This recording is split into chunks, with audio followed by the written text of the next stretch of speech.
Bien, bonsoir, ma bande d'individus peu fréquentables des contrées lointaines de Saint-Baume de l'Achigan. Comment allez-vous aujourd'hui? Je suis présent pour vous offrir mes prédictions, mes analyses et prédictions, mon preview pour l'UFC 278. Je suis là dans ma version la plus motivée ever, les chums, parce que wow, cette carte-là, hey, c'est incroyable. Une carte pay-per-view de 3 combats, dont il y a un de ces 3 combats-là qui ne m'intéresse pas vraiment, puis il y a un autre de ces 3 combats-là que je suis genre pourquoi vous avez booké ça autre que pour voir un dude se faire tuer? Mais bref, en tout cas. Ceci étant dit, c'est un pay-per-view. On est là pour analyser ça, prédire la patente, voir comment ça va se passer, ou du moins comment on pense que ça va se passer. Et puis, on va commencer à l'instant avec le main event, le rematch, Kamaru Usman, Leon Edwards. On connaît tout le background. Leon Edwards n'a pas perdu depuis sa dernière défaite contre Kamaru Usman. C'était genre en 2015 ou de quoi de même. Depuis séquence de 9 victoires et un no contest, qui la fois qu'il a presque arraché l'œil de Belal Muhammad, mais n'a pas perdu depuis, a attendu son title shot, puis comme Dana White dit, vous ne devez jamais attendre pour un title shot, puis pour cette raison-là, il y a un title shot, donc attendre un title shot une fois de temps en temps, ça marche. Et puis, ben, tu sais, ça fait longtemps qu'il le mérite, là, honnêtement. On ne se le cachera pas.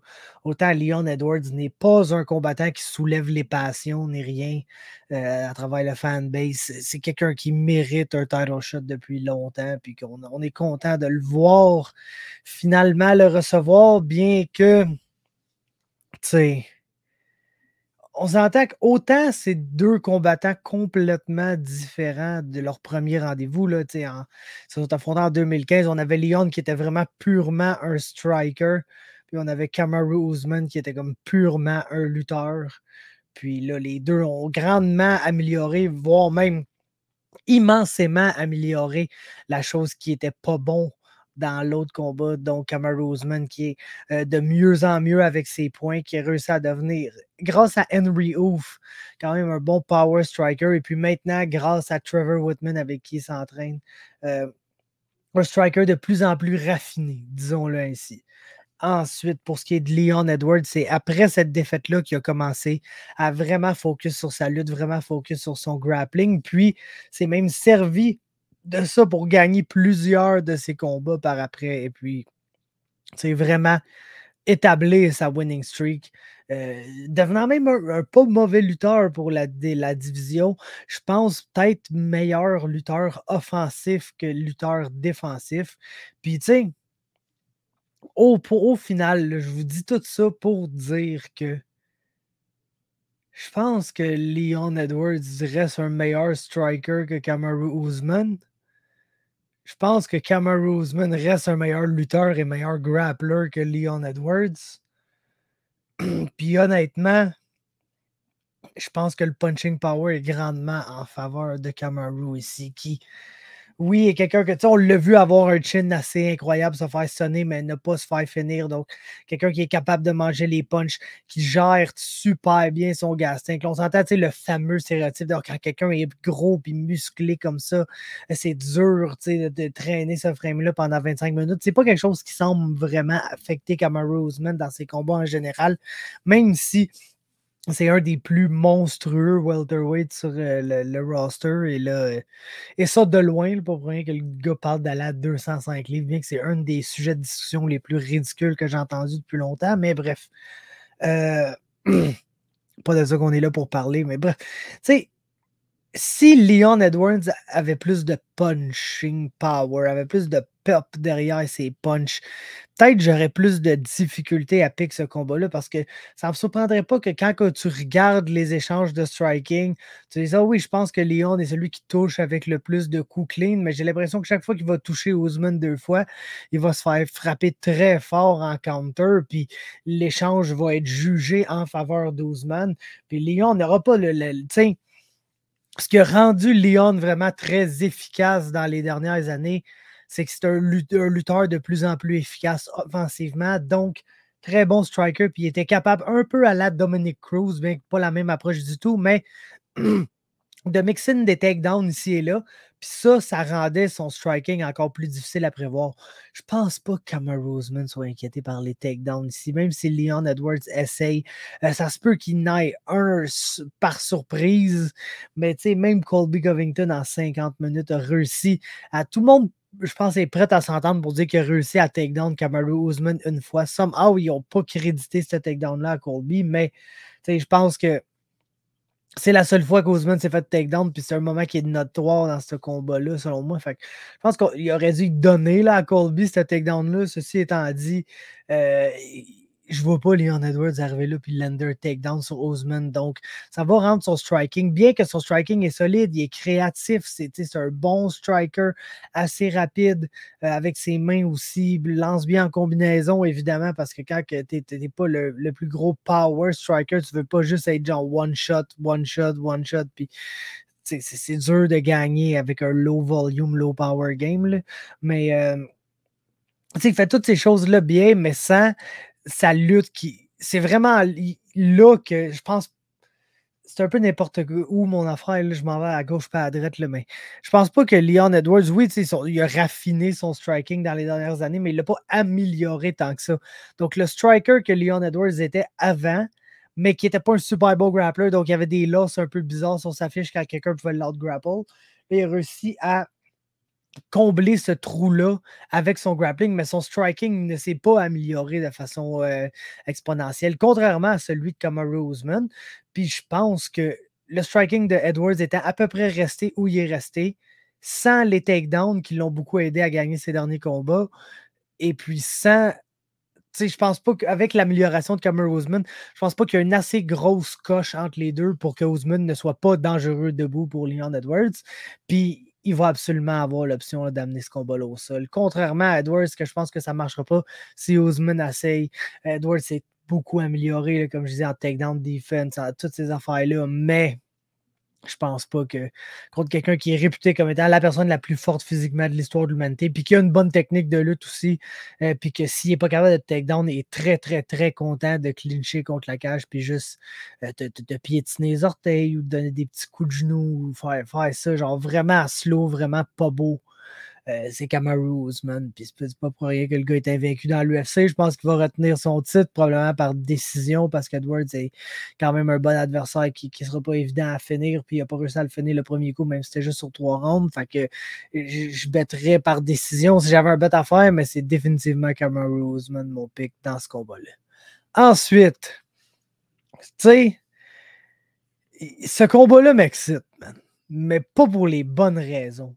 Paulo Costa, Luke Rockhold, c'est un bon shit show. Dieu sait comment, tu sais, j'enregistre ça avant la pesée.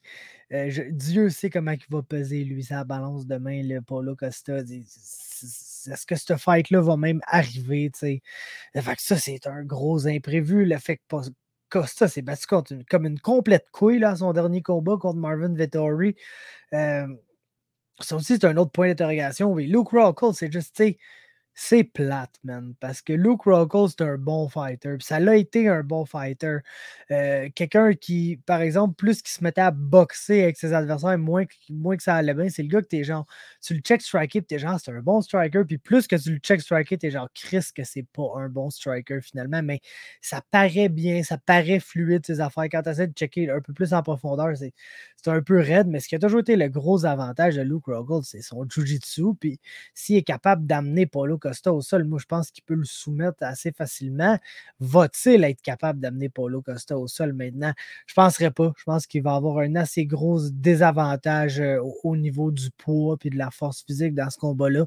Une autre affaire aussi qui est quand même non négligeable, c'est que c'est dur d'être un bon lutteur quand tu es fait grand et long.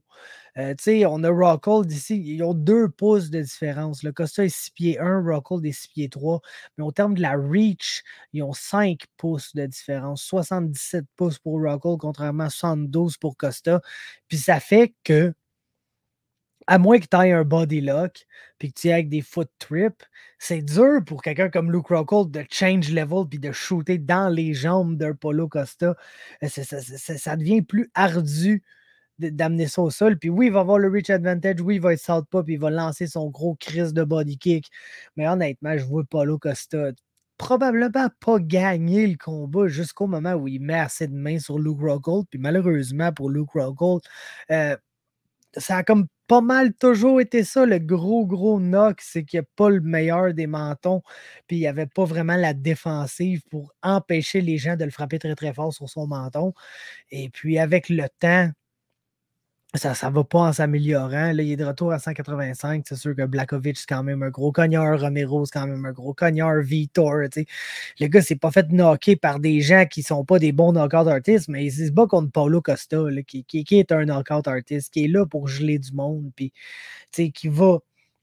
S'il se bat comme le bon vieux Paulo, qui n'est pas la version qu'on a vue contre Israël et contre Marvin Vettori, le gars va avancer, va manger les coups qu'il a mangés pour closer le range puis essayer de frapper Luke Rockhold très fort. Puis je pense que c'est juste ça que ça prend pour battre Luke Rockhold de nos jours. Fait qu'on va y aller avec un petit Paulo Costa par TKO ici, genre deuxième round, parce que je ne sais pas si troisième Paulo va avoir encore beaucoup de jus, mais bref. Ensuite, sans aucun doute, le meilleur combat de la soirée, José Aldo, Merab Dvalishvili. Et puis, écoutez, mon raid ici, là, c'est que oui, Merab, c'est le plus jeune. Oui, Merab, c'est le combattant avec le moins de 1000 sur sa. Sur son odomètre. Sur son odomètre. Et puis, tout ça. Mais quand José Aldo, est-ce que vous avez déjà vu José Aldo perdre un combat parce qu'il s'est fait takedown puis contrôler? De un, ça n'arrive pas. Puis de deux, Merab Dvalishvili est même pas bon pour contrôler. C'est quelqu'un qui.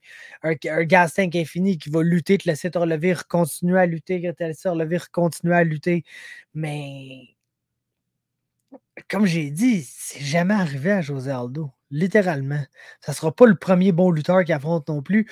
Puis, il risque d'être quand même pas mal plus gros que Merab Dvalishvili, le José Aldo qui est un esti de bon frame de bantamweight, là, comme on en voit peu dans cette division-là. Donc, je pense que la différence de poids, de frame, ça va un peu jouer contre la lutte de Merab qui, je le vois pas vraiment contrôler José Aldo au sol plus qu'il faut, même s'il réussira à lander un takedown ici et là. Puis oui, son striking s'améliore, mais son striking n'est pas au niveau de celui de José Aldo. Puis non seulement ça, mais on voit Merab essayer de plus il atteint les niveaux élites de cette division-là, essayer d'un peu pas calmer sa manière de se battre parce qu'il faut qu'il push un pace. C'est comme ça qu'il va réussir à battre ses adversaires, mais à pas littéralement courir la tête baissée en essayant de shooter un takedown sans aucun setup parce qu'il sait que tu peux pas faire ça contre les meilleurs dans la division. Puis on l'a vu contre Marlon Moraes, le gars il s'est fait tuer 2-3 fois, puis il a montré sa toughness. Puis on le savait que le gas tank de Marlon Moraes allait l'abandonner. Puis que Merab allait réussir à revenir. Puis c'était un peu écrit dans le ciel comment ça allait se dérouler ce combat-là. Il a quand même survécu des choses absolument incroyables pour se rendre au moment où Marlon Moraes a eu une baisse de régime puis est en mesure de gagner le combat. Mais bref, tout ça pour dire qu'il semble être de plus en plus willing de se battre debout avec des combattants pour essayer de mieux set-up ses takedowns parce qu'il sait qu'il peut juste plus courir après les gars puis spammer le même bouton à 500 fois contre les meilleurs dans la division. Ça marche pas, surtout pas à bantamweight, surtout pas contre quelqu'un qui est probablement top 5 meilleur combattant de l'histoire des arts martiaux mixtes en José Aldo, puis qui à son âge réussit combat après combat à nous surprendre quand on n'est pas sûr qu'il va gagner, puis on peut pas être sûr qu'il va gagner ici, loin de là. Je pense même que Merab se doit de peut-être être le favori dans ce match-up-là, mais je vais pick contre José Aldo, contre un grappler qui ne peut juste gagner quand l'autre grapplant le jour que je vais le voir arriver, puis je ne l'ai pas encore vu arriver, donc mon pick, c'est José Aldo par décision. Ensuite, l'UFC semble avoir déplacé le combat heavyweight entre Tibura et Romanov sur les prelims pour mettre ça sur la main card. Le grand retour de Lucy Pudilova, écoute, on est excité au max. Ça contre Wu Yanan qui est sur une séquence de défaites assez incroyable, puis que je piquerais absolument n'importe qui à peu près dans la division bantamweight féminine contre elle. Mais Pudilova, je suis pas sûr, man, parce que elle a eu complètement un changement de style là, à 100%, la fille. C'était une folle. Elle se battait comme Priscilla Cachoeira. Puis honnêtement, ça y a gagné 2 combats dans l'UFC, mais ça en a perdu 5 aussi. Fait que vers la fin de sa run UFC, tu vois qu'elle semblait vouloir devenir une combattante plus, qu'elle allait le plus utiliser son range, puis essayer de lander des 1-2, puis d'être plus technique debout. Mais ça, non seulement ça a fait que ses combats sont devenus plates, mais aussi ça a fait que la fille pouvait même mettre moins de power dans ses shots parce qu'elle essayait de rester plus mobile, d'être vraiment très stratégique, puis de piquer ses occasions de lancer quelque chose au lieu de juste être une complète folle qui, oui, lançait énormément de coups, mais qui en mangeait comme le triple de ce qu'elle en lançait parce qu'elle n'avait aucune défensive. Et puis, tu sais, je pense que Wu Yana n'est pas vraiment UFC level. Elle l'a prouvé pas plus d'une fois à son tour. Fait que je vais quand même pick Pudilova, mais la nouvelle version de Lucy Pudilova qu'on dirait, avant, on en faisait trop, puis c'est pour ça qu'elle perdait. Puis là, elle n'en fait pas assez, j'ai l'impression. Puis oui, elle a gagné à l'extérieur de l'UFC, mais elle a quand même perdu contre Talita Bernardo, qui, oui, est une vétérane de l'UFC, mais qui est une combattante assez ordinaire et qui s'est fait cut de l'UFC bien plus rapidement que Pudilova s'était fait cut. Pudilova a quand même 7 combats UFC. Là, elle est allée gagner quelques combats sur la scène régionale et de retour, on va la pique parce qu'on ne trosse pas Wu Yanan, mais écoute, pas le combat sur lequel je vais aller mettre de l'argent sur cette carte-là. Ensuite, pour commencer le pay-per-view, Tyson Pedro, Arion Sucker et mon pick est Tyson Pedro. On passe au prelim. Marcin Tybura, Alexander Romanov. Un test que j'aime pour Romanov, un test que je pense qu'il va être capable de relever assez haut la main parce que il y a une règle là, dans le cas de Marcin Tybura. Si tu regardes ses victoires et ses défaites, le gars, s'il est capable de t'out-wrestle, il gagne. Puis s'il n'est pas capable de t'out-wrestle, il perd. C'est pas compliqué.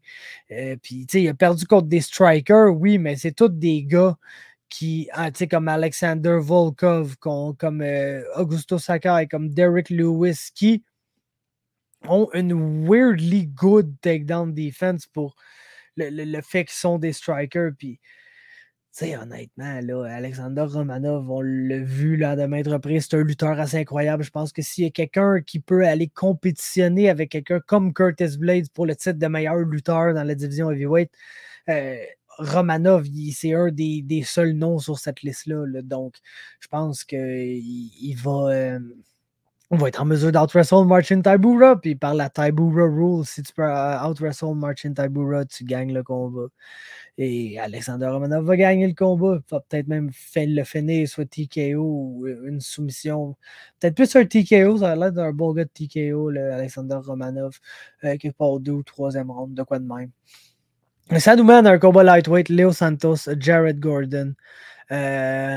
Écoute, Leo Santos, il a juste hit un wall. C'est pas compliqué. Le gars était, selon moi, un des 15 meilleurs lightweight au monde pendant très longtemps.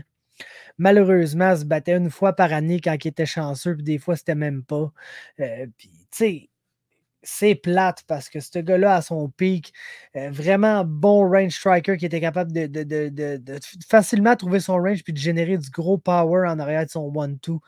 Puis c'est quelqu'un que si t'amenes au sol, ben, c'est un champion du monde de Jiu-Jitsu, un des plus grands fighters de Nova União. Donc, évidemment, c'est quelqu'un qui était un peu pris debout contre en disant ben, c'est un gars de Jiu, ça va bien aller debout. Puis là, finalement, il te gardait au bout de son range, puis il landait du power, puis il te faisait mal. Puis le gars, il a un knockout sur Kevin Lee. C'est un solide fighter. Malheureusement, à force de se battre rien qu'une fois par année, il n'a pas eu le temps d'atteindre les sommets qu'il aurait dû atteindre à son pic.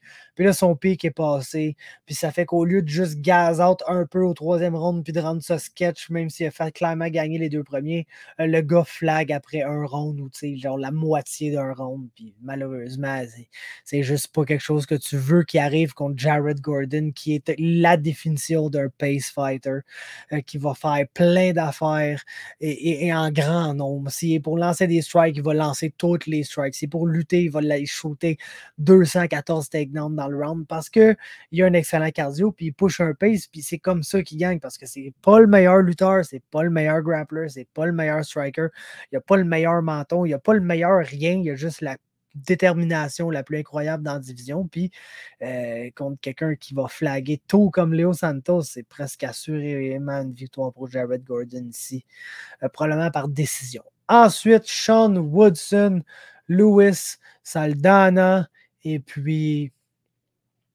je vais t'avouer que je m'attendais à un peu moins de Louis Saldana dans l'UFC. Le gars, il jamais va devenir un ranked fighter ni rien de proche de là, mais c'est pas quelqu'un que je voyais arriver dans l'UFC et gagner beaucoup de combats. C'est le gars qui essaie d'avoir un excellent footwork, mais quand tu regardes son footwork, c'est le striking de Luke Rockhold. Tu le check, t'es genre, oh, bon footwork. Puis finalement, plus tu le regardes, t'es genre, c'est pas vraiment du bon footwork, c'est juste beaucoup de footwork. C'est juste le gars, il se déplace, puis il se déplace, puis il se déplace, puis t'es genre, man, ça mène-tu vraiment à quelque chose? Est-ce que ça te crée des angles d'attaque plus intéressants?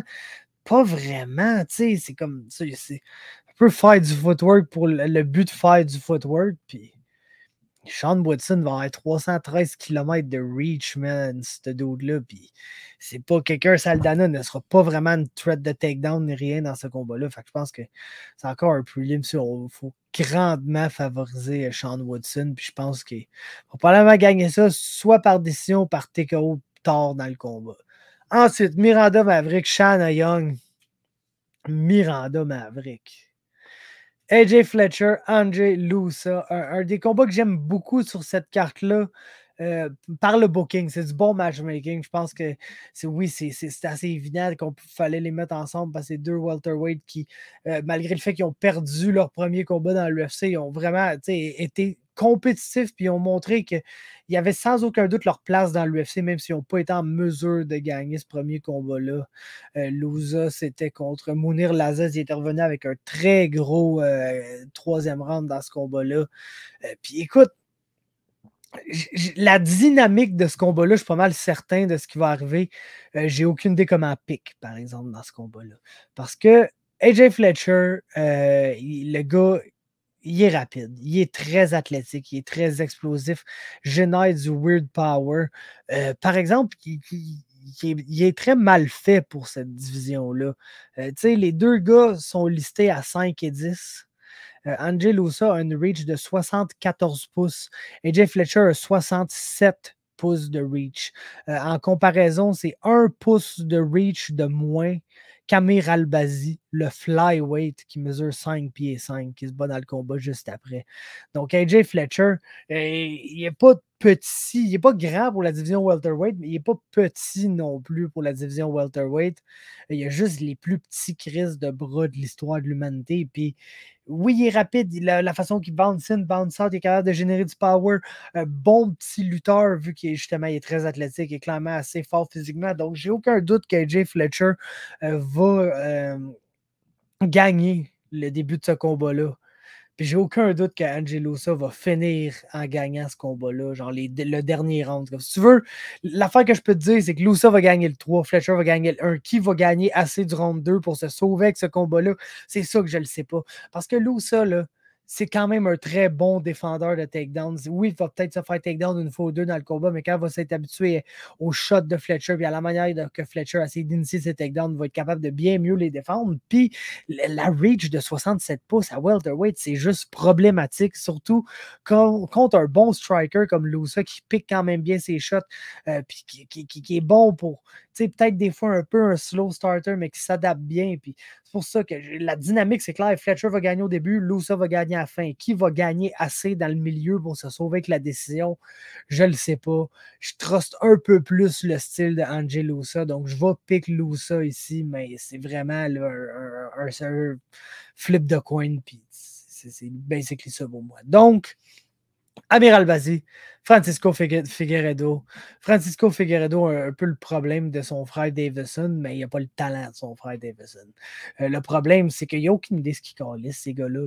Tu sais, Davison, là, c'était un champion qu'on trouvait excitant parce que le gars se bat comme un imbécile, prend toutes les mauvaises décisions, mais il est tellement fort, puissant, athlétique, explosif qu'il réussit à s'en sortir, genre, parce qu'il se rend compte mid-decision que je suis en train de faire un style move de cave, puis il réussit à s'en sortir. Puis tu sais, c'est pas vraiment. C'est un des champions qui se bat le moins comme un champion dans toute l'UFC, Davison Figueiredo. Puis Francisco, c'est la même affaire, mais il a comme pas les capacités athlétiques pour se sortir de la merde d'un coup que c'est collé dedans. Puis Amir Albazi, c'est un fighter assez intelligent en général. Fait que je pense qu'Albazi va probablement comme soit TKO Figueredo avec des bons shots debout ou lui faire mal assez debout pour provoquer un shot de merde puis genre le soumettre. Fait que j'ai Amir Albazi ici, deuxième ronde, gros max, ça devrait être réglé. Ensuite, Jay Perrin, Aori Chileng. Aori Chileng, mon gars. Aori Chileng, absolument. Le gars, c'est un malade mental. Puis, ça va faire qu'il va en perdre des combats. Là. Tu peux pas être un complet brawler niaiseux comme Aori Chileng puis gagner toutes tes fights dans l'UFC. Loin de là, mais écoute, Jay Perrin, on parle d'un gars de quand même bas de division. Genre, tu sais, je veux pas le comparer à Charlie Ontiveros là, parce que c'est très méchant. Là. Ontiveros, c'est comme le pire lightweight dans toute l'UFC, sans aucun doute. Mais tu sais, Jay Perrin, c'est un peu un gars qui est rentré dernière minute de même. Il s'était battu au Contender Series contre Dwight Joseph. Il avait perdu. Il était allé rechercher 2 victoires. Ça, c'était comme en 2019, l'une des premières années du Contender Series. Puis, en tout cas, c'est ça. Il est allé rechercher 2 victoires sur la scène régionale. Là, il y a eu un short notice cette année contre Mario Bautista. Évidemment, il n'a pas gagné ce combat-là. Il n'était pas là pour ça. Mais, tu sais, j'ai comme. C'est pas un mauvais fighter, mais il fait tellement rien de spécial. C'est comme un bon all-rounder qui est capable de tout faire, mais qui n'est pas particulièrement athlétique non plus. Puis il se retrouve juste à Bantamweight, la division qui pardonne le moins dans tout l'UFC. Puis il va être capable de hang in avec Aori Chileng. Ça va sûrement même être un bon combat, mais est-ce que je m'attends à ce qu'il gagne? Pas vraiment. Fait que j'ai Chileng par décision aussi. Et puis on va terminer ça avec Daniel Da Silva face à Victor Altamirano. Et un autre combat qui me trouble un peu, je vais vous avouer, parce que Da Silva, c'est le gars que je regarde aller, puis genre, man, t'as comme tout pour réussir, puis ça marche pas.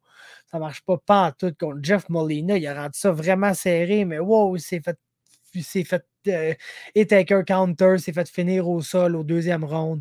Après ça, contre Francisco Figueredo, un beau takedown, ça va bien, puis le gars, il roule pour un knee bar, puis il a le knee bar au premier round, puis c'est comme, il y a tellement tout pour que ça marche, puis ça marche pas. Puis Victor Altamirano, lui, tu sais, il est comme juste jeune, puis il pousse trop un pace qu'il n'est pas capable de maintenir. Puis, tu sais, Daniel De Silva, au moins, il a l'air d'avoir une idée de ce qu'il fait. Puis je te dis pas, tu sais, quand je dis avoir une idée de ce qu'il fait, je parle process-wise. Genre, il arrive avec un plan établi dans le cage. Genre, si j'amène le fight à tel endroit contre cet adversaire-là, ça va m'avantager. Altamirano, il y a un peu la mentalité mexicaine qui arrive pour se battre, puis il n'a pas nécessairement l'air d'avoir une idée claire des étapes à prendre pour arriver à la victoire. Puis, il n'est pas capable de maintenir le pace qu'il essaie de set. Fait que c'est dur pour moi de pick Altamirano ici, mais c'est aussi dur pour moi de pick Daniel De Silva, que c'est comme toute la promesse qu'il y a ne s'est absolument pas matérialisée là, en 2 combats UFC à date. Puis oui, ça compte des bons adversaires, mais Francisco Figueredo, c'est comme on vient de dire, c'est pas le top of the division à 125 livres. Là. Donc, c'est vraiment un coin flip pour moi. Puis honnêtement, je pense que je vais y aller avec mon gut pick initial, puis je vais y aller avec Victor Altamirano. J'avais changé pour Da Silva, mais je rechange, je pogne Altamirano. Et puis, ben, ça va être ça, les chums, man. Ça conclut mes analyses et prédictions pour ce magnifique pay-per-view de 3 combats de l'UFC, où on va voir un rematch potentiellement plate, un doute probablement se faire tuer par le plus beau Brésilien sur le roster, et un combat incroyable entre Aldo et Merab. Donc, likez si vous aimez ça. Continuez de supporter le channel. Là, à ce qu'on est monétisé, comme la façon la plus facile de faire, c'est juste de ne pas skipper les annonces. Honnêtement, si vous ne voulez pas le genre vraiment envoyer de l'argent ou des affaires de même, vous dites comment je peux te supporter sans trop en faire. Quand il y a des annonces sur la chaîne, skippez-les pas. Puis ça m'envoie de l'argent. C'est pas beaucoup, mais si tout le monde ne skippe pas les annonces, ben ça va me faire une somme d'argent qui est quand même intéressante à la fin de l'année. Fait que ça, c'est une manière de supporter. Abonnez-vous, évidemment. Likez, partagez à tous vos amis. Dansez, faites la danse de la pluie, des incantations quelconques, 2, 3 capteurs de rêve. Puis on se parle la